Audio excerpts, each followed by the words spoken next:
to Capital Combat. The name says it all. I'm Hakeem Branch. Rob Jarrell. And today we're going to preview this Saturday's welterweight title unification going down on CBS. Like I said in the preview video for the Deontay Wilder video, we got primetime, network TV, boxing, 2 weeks in a row.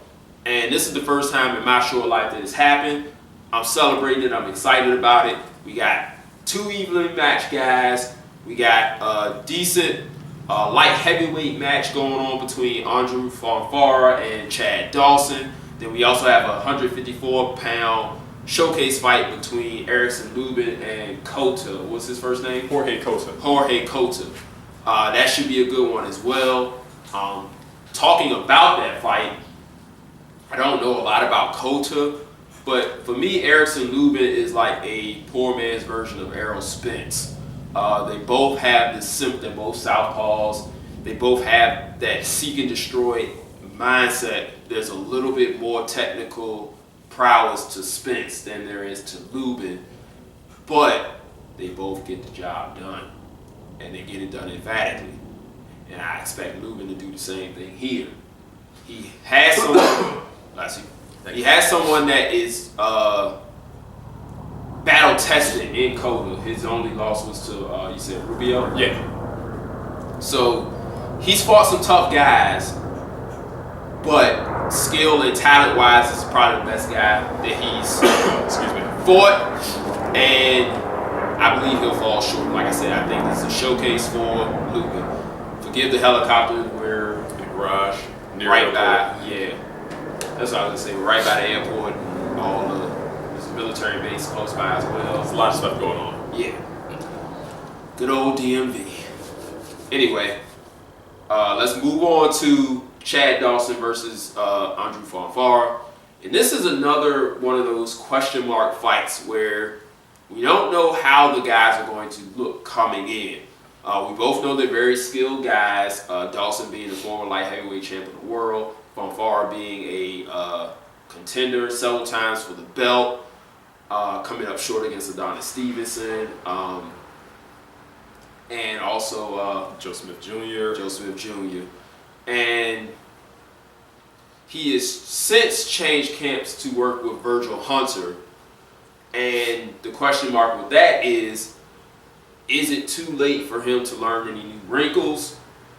Or can Hunter put some new thought patterns into him and make him more effective? With Dawson, he's so hot and cold, we don't know how he's going to show up on fight night. Is he going to show up hot Dawson, or is he going to be cold Dawson, where he just looks like he doesn't even care that he's there? And that's been going on for a few years, so that's really what we're looking at here.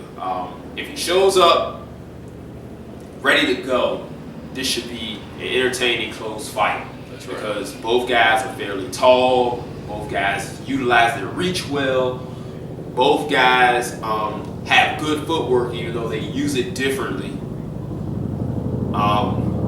So this should be a tightly contested fight if Dawson shows up ready to go. You got anything on that one? Yeah, it really just depends on what version of Dawson shows up. If that cold version who is kind of, again, up and down, loses focus, not really motivated, just kind of there, then Fonfara's probably going to knock him out. We've seen Dawson get knocked out by lesser competition. Yeah. But if he is there, he is game, he is come ready to work, then I think we're gonna have is it 10 rounds or 12? 10. It's going to be a 10-round war because Fonfara is going to keep coming forward. I'm going to be honest, that knockout against Joe Smith Jr. was just a surprise. It was something that we weren't going to see coming, and Joe really wasn't in control, but he has power in both hands, so that's a good equalizer. But we saw in the Nathan Cleverly fight that Fonfara's there to be hit, but he's there to return fire. And I think something like that, working with Virgil Hunter, would kind of mitigate that. Let's get hit a little bit less and hit them a little bit more. And I think he's going to try to work his way on the outside and put some good physical and mental pressure on Dawson and make him fight. Yeah. not allowing him to box. Right, because that's where that difference in footwork comes in. Fonfara uses subtle movements to get in and get his punches off, whereas Dawson likes to get his few punches off and then use his feet to move out of the way. But that depends on if he wants to be there. If not, he's just going to stand there and throw like 1 or 2 punches at a time, and like Rob said, Fonfara's going to eat him up. So that's the big question mark on that. So we'll have more on that fight in the recap because there's too many question marks to really call it going in. So let's get into the main event. WBC champ Danny Swift Garcia. We got the WBA champ, Keith one-time Thurman. And in this one, we got what everyone says they want when they talk about boxing. You got the 2 top guys in the division, 2 undefeated fighters, not for long. 2 guys with belts, unifying to become the top dog. So, and you don't have to pay for it. This is going to be on regular TV. Like, you don't even have to get an HBO subscription, Showtime subscription, anything like that. You can just turn on regular old TV. The digital rabbit is. You can get many eyeballs on this fight. Call your friends, tell them that this is the fight that they need to watch. Why is that? We got 2 guys who've got great power. We got 2 guys that are accurate. We got 2 guys that don't mind being in exchanges and firefights. And we've got 2 guys that don't know how to lose. So when you have that combination, it usually turns out very well. Just look at the Porter and Thurman fight. Even though Porter had a loss on his record, he was still performing to the best of his ability in that fight. So we got 2 guys that really, really, really want to get that bragging rights of being the best welterweight in the world, being one of the best fighters in the world, bar none. And in order to achieve that, they got to go through each other. So, what you got, Rob? Yeah, we got 2 different fighters. Keith Thurman has more experience at 147 than Danny Garcia, but if you're talking about pure, I would say, talent and experience, Danny Garcia has that over Thurman because he's fought bigger names, even though some were past their prime. He fought a Lamont Peterson. He fought Eric Morales on his way out. He fought a Zab Judah who was past his prime. He also fought who am I missing? Robert Guerrero. That's a common opponent between the 2 of them. He fought Amir Khan. Amir Khan. So he had what's my man, Matisse. And Lucas Matisse. And with Danny Garcia and Keith Thurman, I think it's who hurts who, not first, but most. Because once they start taking a little bit of damage, they kind of start giving up space in the ring. The difference is Danny Garcia kind of starts moving back, trying to stay out of fire, while Keith Thurman is more so, I'm just going to move around you in large circles and try to, pot shot you one at a time. He has more of a hit and run style, so if I was Garcia, I would try to exhaust him and keep him moving in those wide circles. Yes, it's going to look like he's walking after him, but in those exchanges, Keith Thurman will probably win in extended exchanges, but Garcia will probably throw harder shot for shot. I know that's kind of crazy to say because because Keith is one-time Thurman, and he does have awesome power, but Danny throws really, really hard, especially with his left hook. And if he's able to step in his space and really land it and set it up well, I'm not just talking about just swinging left hooks. Right. I think that his timing and countering might do some damage on Thurman where it's going to force him to over-move. Right. And that's one of the big keys to victory for Garcia. He has excellent timing, and he has to be patient with it. Because like Rob said, when Thurman's moving in those big, large circles, instead of chasing him and trying to engage him to fight, in order for him to land punches, he still has to come to you. So rather than trying to chase him around and like make the fight and give him opportunities, stop, wait for him to come back, and then hit him. Because once he gets close, he's decided, I'm going to engage you, I'm going to hit you. And I believe that Garcia has this slightly more sharp punches, meaning he's a little bit more technically sound, a little bit more technically accurate. So if they both throw punches, Garcia should get there first. And then we've seen Thurman buzzed. So he can get him to a point where he can put him in a precarious situation. I haven't really seen Garcia hurt. I've seen him pressed, I've seen him hit, but I haven't seen him like be in a position where like, oh, he might go down in this part. We might see that this time because like we said, one time has that power. And he has it late because he locked down Guerrero like what, in like the 10th round or so? Yep. He knocked him down late in the fight. So it could happen here and we really find out how tough Danny Garcia is. To me, he seems like he's a tough guy because no matter how the fight is going, he is able to stick to his game plan and battle it out to come out to victory, especially like in the fight with Zab Judah, whereas Judah really came on late in that fight. He was like, look, man, you're not going to take this from me. And Garcia came back. Same thing with the Peterson fight. Peterson was really giving him a lot of work, but Garcia was not just going to wilt easily, and he stood his ground and was able to pull out that fight as well. That's right.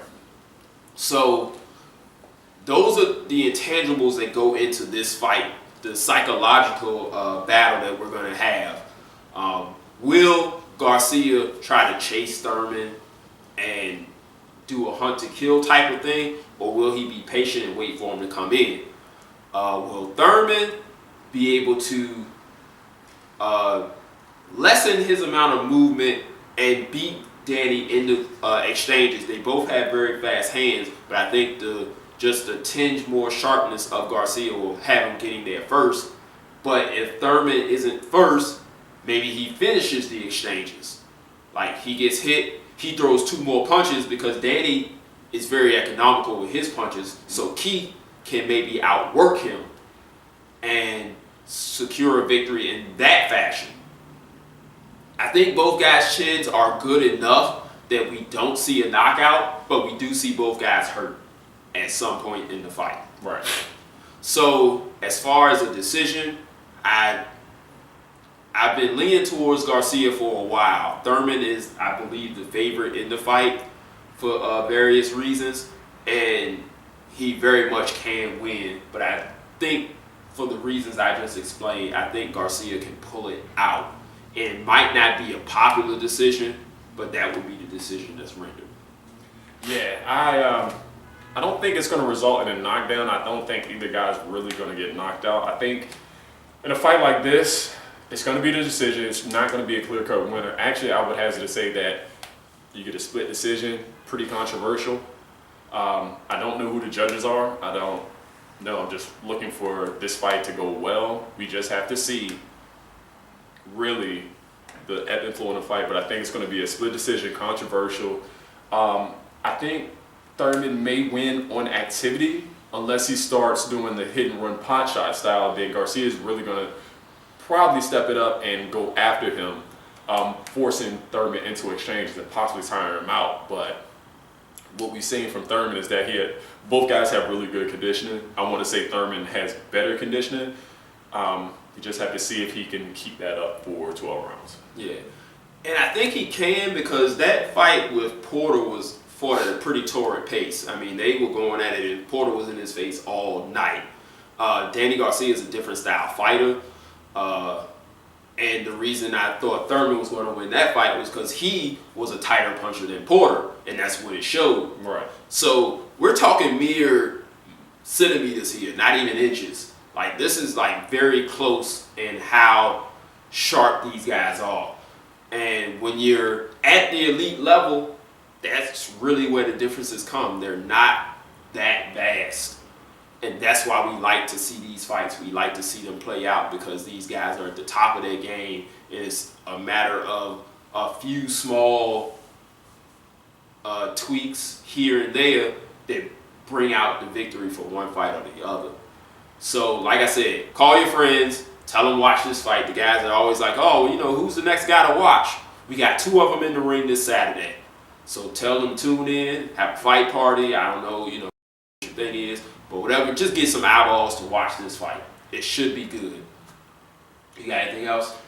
There's only one other big fight that I can think of this weekend, and that's David Haye versus Tony Bellew going to England. Yeah, and that's going to be in the afternoon. Here in the States, it's on AWE TV, which I luckily have.